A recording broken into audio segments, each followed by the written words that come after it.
Okay, welcome.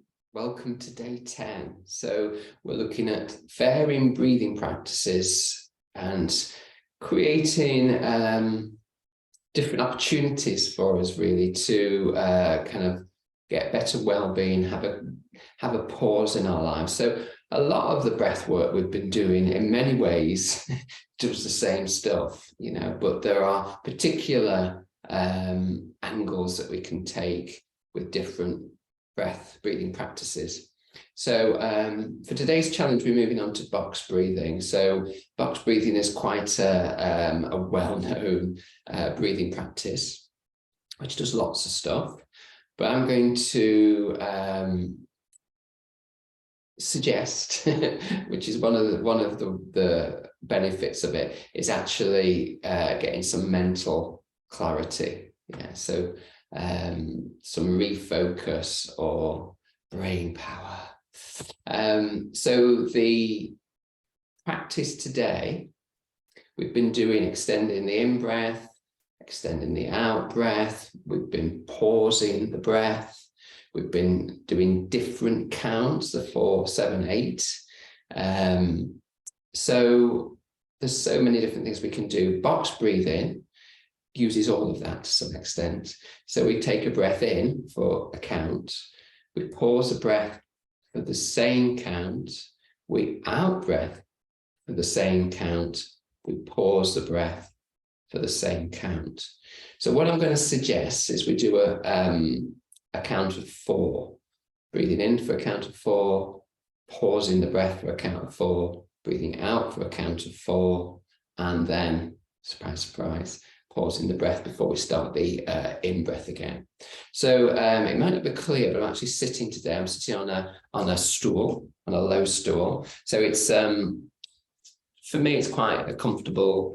It is quite a good option because it's got a hard surface, so I'm really clear that I'm grounded and I know where my sitting bones are. So I do use the bolster, which you've seen me use on a number of times, but sometimes that kind of gives, I kind of go in to that a little bit too much and find I slouch really easily. So I've gone for something with a bit more support. Okay, so my suggestion is that we go through 4 rounds of the box breathing after we've just got familiar with the breath as usual. And that if you were to do this as a practice because you find it interesting, it's just something you want to try out, you want to get that clarity, which has a calmness through it as well as a clarity, then you could do this several times a day. So whenever we're doing a practice more than once a day, we really need to decide in advance what that might mean. So when is this going to be repeated? So if you're going to repeat it, it's really best to do it, to have it scheduled in just before you do something else. So it could be just before breakfast or just before lunch, or it could be just before or just after. So it could be just after you get up, it could be just after you get home from work, or it could be just before the kids get home, or just before, when you've got some quiet. So you might know that there's 2 or 3 small pauses in the day. You might have to go to the bathroom to do it, life can be really busy.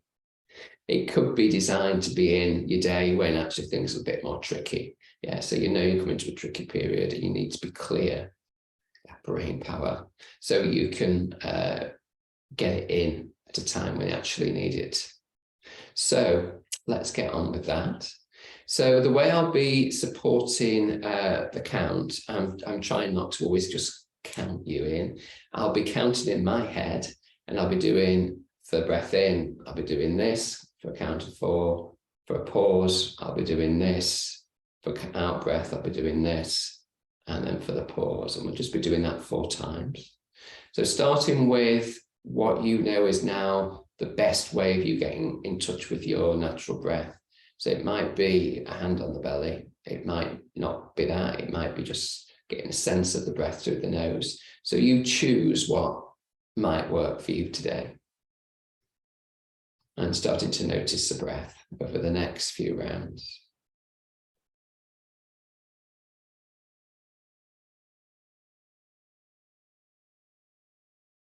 So this kind of just arriving, if you like, just finding the breath and just being kind of comforted by or connected to the breath, going more inward than outward, is a whole process of preparing yourself for a more specific practice, if you like. And as usual, my suggestion is that all this is done through breathing through the nose. So yesterday we did a stronger out breath through the lips, but we're going back to nostril breathing.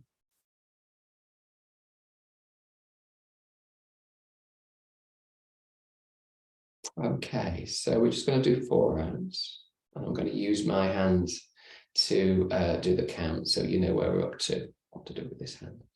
Okay, so when you're ready.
And relax. So after all these breathing practices, you know, in addition, the ones that are in addition to just noticing the breath, you'll probably find that there's more going on in the breath. Yeah, there's a little bit more. It might be slower. It might feel fuller. You know, you might get the greater expansion feeling in the belly. You nearly always feel calmer. There'll be something that we do next week, which is really heightening things. So it's a slightly different approach. But most of the practice you have a chill, but within that you have okay, I'm awake to this. I'm a little bit more here, or here, or here, or here, with some clarity. Okay, so we'll leave that for day 10. So that's the end of our second week. I'll put a review of all the 5 on this second week for the weekend that you can go back to if you've missed some or you want to revisit. And then we'll take 1 more week. Yeah, so I'm just going to do 1 more week, taking through Monday to Friday next week. Okay, thank you for breathing, and I will see you next week. All right, take care, everyone.